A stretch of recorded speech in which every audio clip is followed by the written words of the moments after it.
শুরুতেই জানিয়ে দিচ্ছি সংবাদ শিরোনাম, এরপর থাকছে বিস্তারিত। স্বরাষ্ট্র মন্ত্রণালয়ের সাবেক জনসংযোগ কর্মকর্তা পুলিশ হেফাজতে।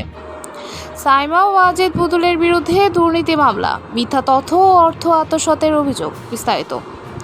স্বরাষ্ট্র মন্ত্রণালয়ের সাবেক জনসংযোগ কর্মকর্তা এবং বাংলাদেশ বেতার চট্টগ্রাম কেন্দ্রের উপ আঞ্চলিক পরিচালক মোহাম্মদ শরীফ মাহমুদ অপু এখন পুলিশের হেফাজতে রয়েছেন। বৃহস্পতিবার দুপুরে চট্টগ্রামের আগ্রাবাদে বাংলাদেশ বেতার ভবনে তাকে অবরুদ্ধ করে বৈষম্য বিরোধী ছাত্র আন্দোলনের শিক্ষার্থীরা। তাদের অভিযোগ, 2024 সালের আন্দোলনের সময় তার সই করা চিঠির মাধ্যমে কারফিউ জারি হয়েছিল। পরে বিকেলে পুলিশে এসে তাকে থানায় নিয়ে যায়।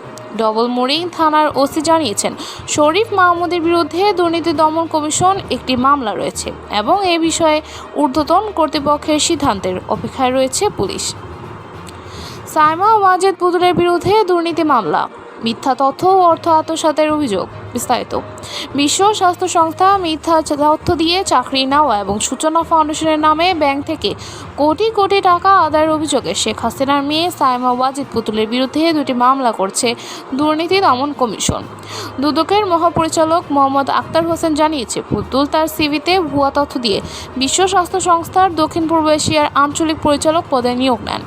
এ ঘটনায় প্রতারণা, জালিয়াতি ও দুর্নীতির অভিযোগে তার বিরুদ্ধে একটি মামলা হয়েছে।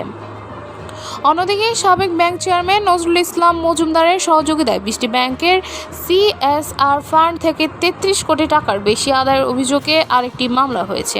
অভিযোগ রয়েছে, এই অর্থ কোথায় খরচ হয়েছে তার কোনো হিসাব নেই এবং সূচনা ফাউন্ডেশনের অস্তিত্ব পাওয়া যায়নি।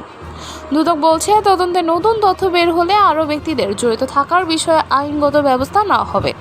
পুতুলের বিরুদ্ধে এসব গুরুতর অভিযোগ কতটা সত্য তা এখন তদন্তেই প্রমাণিত হবে। এই ছিল সর্বশেষ আপডেট। নতুন আরও আপডেট পেতে আমাদের সঙ্গেই থাকুন। ধন্যবাদ।